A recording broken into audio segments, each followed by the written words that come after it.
Shalom, Assalamualaikum warahmatullahi wabarakatuh. Om Swastiastu, Namo Buddhaya. Perkenalkan, nama saya Jordi Ibrahim Malini Sepang, NIM 21672010002. Saya dari Fakultas Ilmu Sosial dan Politik, Prodi Ilmu Politik, Universitas Pembangunan Indonesia Manado. Dalam kesempatan ini, saya akan membahas tentang gerakan sosial keagamaan dan politik era Mekah. Dalam ujian akhir semester mata kuliah Pemikiran Politik Islam, membahas tentang kekuasaan Mekah pra-Islam. Pembicaraan lebih dahulu akan difokuskan pada kondisi masyarakat Mekah sebelum Muhammad bin Abdullah diangkat menjadi nabi dan rasul. Hal ini penting untuk diketahui bagaimana gambaran situasi dan kondisi sosial pra-Islam, terutama dalam aspek-aspek yang terkait pengaturan kehidupan masyarakat. Kondisi masyarakat Mekah pra-Islam atau biasa disebut dengan sebutan masyarakat jahiliyah dalam beberapa aspek sangat kacau, meskipun dalam beberapa hal kehidupan yang lain mengalami kemajuan, misalnya dalam kesusastraan, perangkat-perangkat aturan dalam mengatur kehidupan masyarakat, karena pada dasarnya mereka sudah dapat mengatur kehidupan masyarakatnya dan secara dinamis mereka mampu menjadikan Mekah sebagai salah satu pusat kota transit perdagangan yang potensial, di mana para pedagang dari Yaman sehingga di kota Mekah sebelum mereka melanjutkan perjalanannya ke Syam atau Syria saat ini. Dalam aspek sosial, masyarakat jahiliyah Mekah mempertahankan sistem kekerabatan atau bisa disebut klan, kabilah, atau etnik, di mana kehormatan seseorang ditentukan berdasarkan keturunan, dan keturunan yang tinggi adalah yang memiliki kedudukan tinggi di mata masyarakat. Jadi, ketinggian martabat atau derajat seseorang bukan didasarkan pada pencapaian prestasi, melainkan ditentukan oleh garis keturunan atau marga. Implikasi dari sistem ini memunculkan kelas-kelas dalam masyarakat. Ada kelas atas, kelas menengah, dan kelas bawah. Akibat dari praktik kehidupan seperti itu menyebabkan sering terjadinya konflik atau perselisihan, bahkan peperangan di antara mereka, karena bisa dipastikan sering terjadi perlakuan yang tidak adil, kekerasan, dan sebagainya. Konflik yang sering terjadi di antaranya perang Fijar, perang yang terjadi antar suku Jurhum atau perang suku Quraisy dan suku Khuza'ah. Salah satu penyebab dari konflik ini adalah terkait masalah-masalah distribusi jabatan-jabatan yang telah ditentukan kepada pemimpin kabilah atau pemimpin suku, dianggap kurang memadai karena berdasarkan tingkat tinggi rendahnya suku. Jabatan-jabatan tersebut diantaranya yang pertama, hijabah atau jabatan yang diberi wewenang untuk menjaga kunci Ka'bah. Yang kedua, sikaya, jabatan yang diberi tanggung jawab untuk mengawasi mata air Zamzam yang dipergunakan untuk memberi minum kepada para peziarah yang datang ke Mekah. Yang ketiga, diyat, jabatan kehakiman yang memiliki wewenang menangani tindak kriminal. Yang keempat, zafara, jabatan kuasa atau usaha atau duta. Yang kelima, liwah, jabatan pemimpin perang yang selalu membawa bendera pada saat terjadi pertempuran. Yang keenam, rifadah, jabatan yang berwenang untuk mengelola pajak. Yang ketujuh, natwah, yaitu jabatan ketua dewan yang selalu memimpin dalam musyawarah. Dan yang ke-8, Kaimah, jabatan yang diberi wewenang untuk mempersiapkan balai sidang musyawarah. Yang ke-9 adalah Khazanah, jabatan bendahara atau bagian keuangan. Yang ke-10 Azlan, yaitu jabatan penjaga panah peramal untuk mengetahui kehendak-kehendak dewa-dewa. Masing-masing kepala suku menduduki posisi kepemimpinan di dalam masyarakat jahiliyah Mekah, dan kepemimpinan yang ada pada saat itu adalah model kepemimpinan yang bersifat presidium atau kepemimpinan kolektif. Kemudian dalam aspek sosial keagamaan, masyarakat jahiliyah Mekah telah menyimpang jauh dari ajaran agama tauhid yang dibawa Nabi Ibrahim.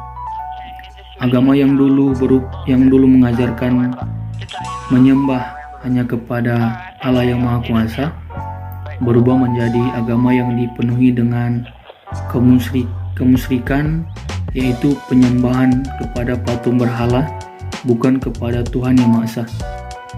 Mereka percaya kepada hal-hal yang bersifat tahayul, ramalan-ramalan, dan undian nasib melalui anak panah. Ahmad Shalabi berpendapat setidaknya ada 5 faktor yang menyebabkan kenapa orang-orang kafir Quraisy tidak menerima atau menentang perjuangan Nabi Muhammad SAW. Yaitu yang pertama, mereka tidak dapat membedakan antara kenabian dan kekuasaan. Yang kedua, Nabi Muhammad SAW mendeklarasikan persamaan hak antar bangsawan dan hamba sahaya atau budak. Yang ketiga, para pemimpin Quraisy tidak dapat menerima ajaran atau doktrin tentang kebangkitan kembali dan pembalasan di akhirat, sementara Nabi Muhammad SAW mengajarkan doktrin itu. Yang keempat, taklid kepada nenek moyang, terutama dalam hal kepercayaan dan ritual pemujaan, adalah sudah menjadi tradisi yang mengakar pada bangsa Arab. Maka setiap upaya untuk menghapus tradisi itu akan ditentang habis-habisan oleh orang-orang kafir Quraisy. Yang kelima, kemunculan salah paham dari kalangan para pemahat dan pejuang patung yang melihat bahwa Islam sebagai penghalang rezeki mereka. Oleh sebab itu, para pemimpin Quraisy melakukan berbagai upaya, termasuk melakukan negosiasi kepada Nabi Muhammad dengan memberikan 3 tawaran. Tawaran yang pertama, kedudukan atau jabatan pimpinan. Yang kedua, harta. Dan yang ketiga, wanita.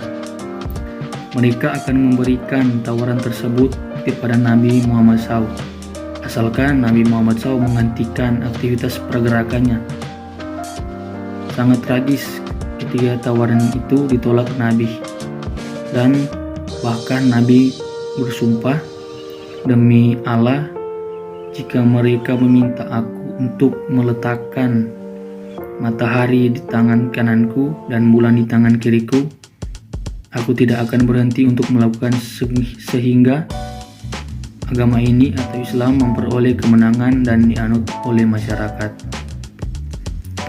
Tujuan aktivitas pergerakan Nabi Muhammad SAW yaitu memberikan pencerahan melalui ajaran-ajaran yang disampaikan kepada masyarakat untuk membebaskan mereka dari belenggu perbudakan, baik perbudakan dari manusia kepada manusia, perbudakan kepercayaan tahayul, ataupun perbudakan hawa nafsu dan sebagainya, yang kesemuanya itu menyebabkan terjadinya kemiskinan moral, kemiskinan akal budi pekerti, kemiskinan kreativitas, kemiskinan harta kekayaan, dan sebagainya. Kemudian kita masuk yang kedua dalam mengangkat martabat orang tertindas. Aktivitas Nabi Muhammad SAW ini berdampak munculnya situasi yang sangat sulit dan mencemaskan. Tetapi Nabi Muhammad SAW tetap tegar menghadapi berbagai tantangan dan rintangan dari orang-orang kafir Quraisy dalam berbagai bentuknya. penghinaan, penyiksaan, fitnah, pemboikotan, dan sebagainya. Namun, Nabi Muhammad SAW tidak patah semangat. Ia terus menyampaikan ajaran agama dan perjuangannya untuk membebaskan orang-orang kecil masyarakat Mekah pada waktu itu dan orang-orang hamba sahaya yang tertindas. Dalam sejarah perjuangan Nabi Muhammad SAW bersama umat Islam, sahabat-sahabatnya, sebelum hijrah ke Yathrib atau Madinah, ada peristiwa penting yang menjadi dasar penting dalam tujuannya. Peristiwa penting itu adalah peristiwa pertemuan antara Nabi Muhammad SAW dengan beberapa orang yang datang dari Yathrib, yaitu orang-orang etnik Aus dan Khazraj yang sudah memeluk Islam melalui beberapa dai yang dikirim Nabi ke Yathrib sebelumnya. Pertemuan mereka terjadi di Aqabah, Mina. Legitimasi kepemimpinan yang diterima Nabi Muhammad SAW bukanlah hasil pemilihan yang dilakukan secara terbuka ataupun tertutup, seperti layaknya pemilihan seorang presiden atau perdana menteri di era modern. Penerimaan legitimasi kepemimpinan Muhammad SAW secara resmi sebenarnya pada ketika terjadi pertemuan beberapa kali, setidaknya 3 kali pertemuan antara Nabi Muhammad dengan beberapa orang dari etnik Aus dan Khazraj di Aqabah, Mina, Mekah, yaitu sebagai berikut. Pertemuan pertama, pertemuan Aqabah pertama. Peristiwa pertemuan Nabi Muhammad SAW dengan 6 orang dari suku Khazraj di Aqabah, Mina. Mereka datang ke Mekah untuk menunaikan ibadah haji. Dalam pertemuan ini, Nabi Muhammad SAW memberikan pencerahan dan mengajak mereka untuk memeluk agama Islam serta beribadah hanya kepada Allah saja. Kemudian, Nabi membacakan ayat-ayat Al-Quran kepada mereka. Hasil pertemuan itu, 6 orang Khazraj tersebut masuk Islam dengan menyatakan kesaksian bahwa Muhammad adalah Nabi dan Rasul Allah. Ke-6 orang Yathrib tersebut berharap semoga Allah mempersatukan suku-suku di Yathrib melalui upaya-upaya yang dilakukan Nabi. Mereka berjanji kepada Nabi akan mengajak penduduk Yathrib yang lain untuk memeluk agama Islam. Yang kedua, kami akan membela Nabi sebagaimana kami membela istri dan anak-anak kami. Pengakuan dari orang-orang Khazraj dan Aus kepada Nabi Muhammad SAW sebagai pemimpin dan kesediaan mereka memberikan perlindungan kepadanya merupakan legitimasi dari masyarakat dan penduduk Yathrib atau Madinah. Dan secara politis ini mengandung beberapa konsekuensi, antara lain bahwa mereka menerima Islam sebagai agama dan ideologi kehidupan bermasyarakat. Mereka bersedia berkorban baik jiwa, raga ataupun harta demi tegaknya sebuah ajaran yang diamalkan oleh masyarakat. Mereka mematuhi, menaati perintah dan larangan yang disampaikan Nabi Muhammad sebagai pemimpin mereka. Mereka bersedia menghadapi setiap ancaman yang datang sewaktu-waktu.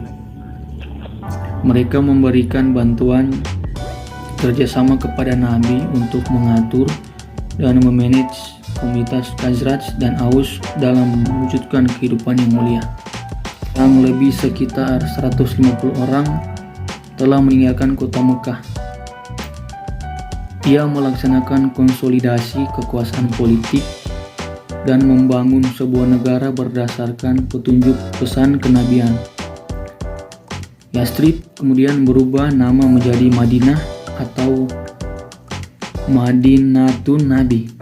Dalam masyarakat baru itu, Nabi Muhammad merupakan tokoh politik di samping tokoh agama.